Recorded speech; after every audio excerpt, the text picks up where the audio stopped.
So for the cosmic levels of toxicity and haters out there, stay in your lane. We'll take it from here and we will bring back the community and the exciting environment everyone learned to love and appreciate. What is going on, everyone? RJ here, and in today's video we are going to go ahead and address a little bit of FUD that just needs to be handled so that everyone can move on and stop embarrassing themselves. So for the vast majority of the audience that I have here, which is like 18,000 subscribers, which is amazing, the truth of the matter is there is a very large amount of you that don't even have Twitter. And trust me, it is for the better. It's for your own mental health and it is for your own mental clarity. There's a reason why there's a lot of celebrities out there and a lot of athletes. They don't have social media because of a small group of people that just love to stir stuff, have nothing better to do, and make people's lives miserable. But if you guys haven't been in tune, there's been a lot of troll going on in the Twitter space. Really pretty much just honestly a small handful of people. And I'll address that. There's just, I'm talking like a minute amount of people that's just stirring stuff up. And if you aren't aware, what's happening is they have been able to create, write, and present their own narratives of how people should live, how people should think, and what people should invest. So let's address a couple things here. First and foremost, it first started out by saying, stop using SafeMoon in your name to shill other projects that's not SafeMoon. So let's address that very quick and show just how embarrassing this is. So let's look at my Instagram. It says 0xrj.eth. Bio, YouTube partner, crypto investor, real estate, entrepreneur. Don't see anything SafeMoon specific in there. So let's go ahead and go to the Twitter. Twitter, 0xrj.eth. YouTube partner, crypto investor, real estate, entrepreneur. Let's look at YouTube. Actually, let's play this on YouTube so you guys know the intro of my video here. What's up, everyone? My name is RJ and welcome to my YouTube channel. I'm a day trader, an entrepreneur, a real estate investor, and a crypto enthusiast. This is where you will find content on day trading tips, tech and gear reviews, a behind the scenes walkthrough on my real estate projects, and so much more. I upload new videos every single day, so be sure to subscribe to my channel so that you are the first to know when I've uploaded a new video. I look forward to seeing everyone in the comments section, so be sure to say hello. I'll see you soon. No mention of anything specific there. Let's go to the About section. I'm a crypto and DeFi enthusiast and intensely passionate about financial education, as our educational system and curriculum seem to not want to cover it. So I don't know what is happening with the whole please stop using SafeMoon to shill other projects, but I've just shown you 3 platforms where I don't have that name in there, so that's embarrassing. Let's address the second issue here that really ignited and sparked this, which is the DeFi project called Drip. And they're saying it's a Ponzi scheme, it's a pyramid scheme. So we'll keep this super short, shall we? I have done an AMA with the founder and developer of Drip. Atlas has done a 3-hour AMA with the founder and developer of Drip. Generation Crypto has done a insane masterclass on Drip where he's physically read the 12 smart contracts in there. Went through the line of code. So the information is out there. The information is out there. We don't need to cover it here. Do your own research. But the information and the knowledge is out there. A little bit of research and due diligence goes a long way and saves you a whole lot of embarrassment. But there's still a small select of people that are choosing ignorance. And that's, of course, the easier route, is to choose ignorance. So if you are choosing ignorance, then I don't know what to tell you, because the information and the knowledge and the public open smart contract is out there to be read. So there's just a small few, okay, that is controlling narratives and taking things out of context. They've done it more than a handful of times. This isn't the first occasion, this isn't the second occasion, nor is this the third occasion. It's happened so many times and we've just chosen to kind of ignore it, but they've chosen the wrong group. Here we are. When you take a small bit of something and ignore the rest of the context, and you then create your own narrative out of a small bit of information, that is controlling the narrative. Meaning you're just creating your own story based off this little snippet, but not taking the whole pie. So let's talk about it. The latest piece that's happened here is last week's roundtable. Okay, when we were talking about it, and my boy Adam just had so much built up stress and he just needed to let it out. I understand. Adam's from New York. He's one of the nicest guys I've gotten a chance to talk to, and he wears his heart on his sleeve. So he just says it how it is. Now, in there, he said something that came out of passion, that came in the heat of the moment. And guess what? Not even a few minutes later was easily rectified and clarified by Atlas and Moonboy.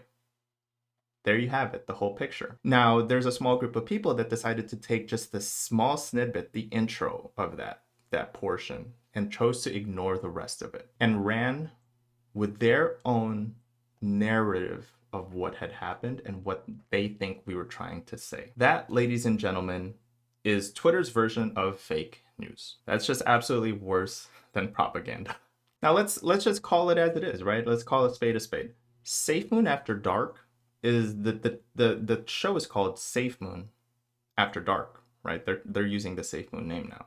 But recently, this past week, let's just say a week, we've given them a week. They have decided to choose to talk about anything but Safe Moon. Now, they might take this out of context too, because that's what they love to do. So let's just reevaluate this wording. They are choosing to spend the majority of the show talking about anything but Safe Moon. Do you know why? Because that gives them clout, that gives them audience engagement, and that's what's getting them the most fuel to the show is drama. I'll come out and say this. I don't have an issue with everyone in that show, just one or two in particular. And I have the respect to not name them. They know who they are. The majority of the people know who they are. But Safe Moon had recently announced crazy things. They announced partnerships with Enhance. They announced partnerships with Affinity. And we got listed on Mandala. These are causes for celebration. And yet, the Safe Moon After Dark show has willingly chosen to just brush that off, and instead of using it as a cause for celebration, focused on something else.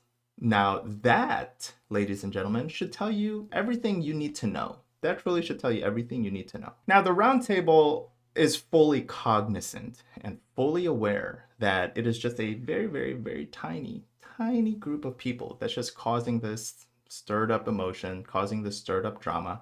And if you take a look at the vast majority of our followers and our audience, we have thousands of people, okay, watching us. And like I said, the vast majority of people don't even have Twitter. So when you start blocking 10, 15 of them, all of a sudden your Twitter feed goes quiet. It's peaceful because we are aware that it is just a small number of people causing this. But when you still have a small number of well-calculated, well-targeted, and organized group backing each other up, they still have the ability to cause a ripple of drama, emotions, and toxicity. Now, what they don't understand is this is truly a form of harassment and cyberbullying.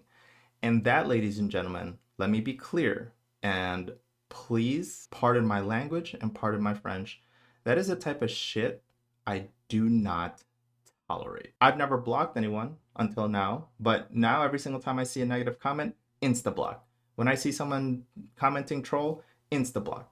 I swear I've only have like maybe blocked 19 people or something like that, and my newsfeed is night and day difference of the negativity. It's all pleasant in there again, because that's what we've been telling you guys this whole time is the vast majority of people understand and they know and they see what's going on. What's embarrassing with this small group of people is there's like one or two people in there that's this is embarrassing for me to even say, but from what I've heard, there's a grown-ass man in there creating Excel sheets of all of our wallets.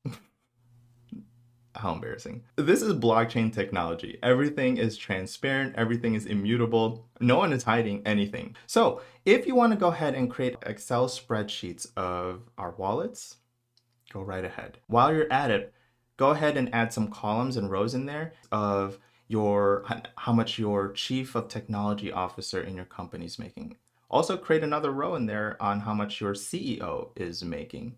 While you're at it, go ahead and create another row on how much athletes are making above everyone else, above doctors, above military. Go ahead and create another row in there and just create and start plugging in numbers on how much celebrities make. Do whatever you want to do, but just know that when someone told me that, I just was insanely embarrassed for that person, because for a grown ass man to be creating an Excel spreadsheet on other people's wallets. Imagine, let me just be completely honest here. Imagine if you had focused this type of energy, this amount of time into your own wallet.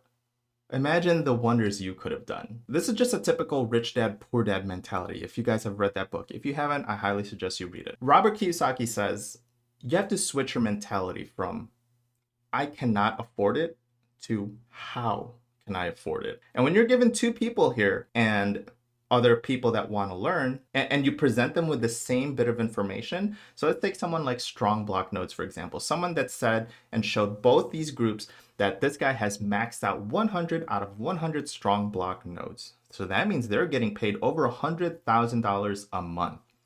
You'll get this group that's going to say, wow, what did that person have to do to get to that? Who did he have to screw over? Who did he have to cheat to get to those numbers? And then you have this group who uses the rich dad, poor dad mentality, and instead of complaining and crying like this group, they say, wow, how do I get to that? How can I achieve that? It's actually a spark, an ignition of inspiration on how you can achieve such levels. There's many people on Twitter right now saying, I have 18 crypto projects giving me passive income. And you'll have the vast majority of people going in there, wow, hashtag goals. How do I get to that? What's the first step? And then you'll have the very, very small, minute group of people going, who did he have to cheat to get there? Who did he have to troll? Do you see what I'm saying? It's simple mentality shift. And you can't help anyone who doesn't see wrong in what they're doing. And that's okay. We're not here to help those kinds of people. So finally, how do we address this? The easier thing is to just belly up and just shut down everything, shut down YouTube, shut down Twitter, and just live on life, right? Trust me, we've contemplated it. That would absolutely be the easier route and give in to the cyberbullying, give in to these trolls, or we can choose a more difficult route and take this opportunity, this mess that has been stirred up just inside the Twitter space, to be honest. If you look at YouTube, it's quiet, and create something powerful and amazing. And that is the platform we are building right now for you all, where we will allow like-minded crypto enthusiasts and DeFi enthusiasts to hang out and talk about crypto projects, talk about DeFi projects openly, and be able to share their enthusiasm in a safe place. We will hold routine spaces or voice chats inside the Discord, and it is going to be absolutely epic. So for the cosmic levels of toxicity and haters out there, stay in your lane. We'll take it from here, and we will bring back the community and the exciting environment everyone learned to love and appreciate. When Twitter Space first opened up, everyone was having an absolute baller time, an absolute lot of fun time. And somewhere in there, people overstepped their boundaries, started thinking that they had more pull, more influence than they really think they did, and started creating a structurized way of controlling people. And that's where everyone sees it. Everyone sees it. These people think that everyone is an invalid and can't think for themselves. Everyone sees, you could just look at the comments, that something changed. Something changed from when we first started to where we are now. So again, leave it to us. We'll bring it back. This is so exciting. We've spent a lot of this week focused on building it for everyone. It's going to be really, really epic. We already have some really big names already in there right now testing it and have agreed to be a part of it. People that you won't believe. So with that, I hope you guys did get this video clearly. I have addressed the issues at hand in a platform that they can't control or narrate. What this means for the future is we will still continue to produce content for you guys just like we did before Twitter Space even existed, and target the major audience that we have. If you put together the audience that all of us have, guys, it's less than like 1% of the people making that noise. So I hope everyone received this message clearly and what the plan is for the future and how we plan to take the reins and bring this community back to what it was.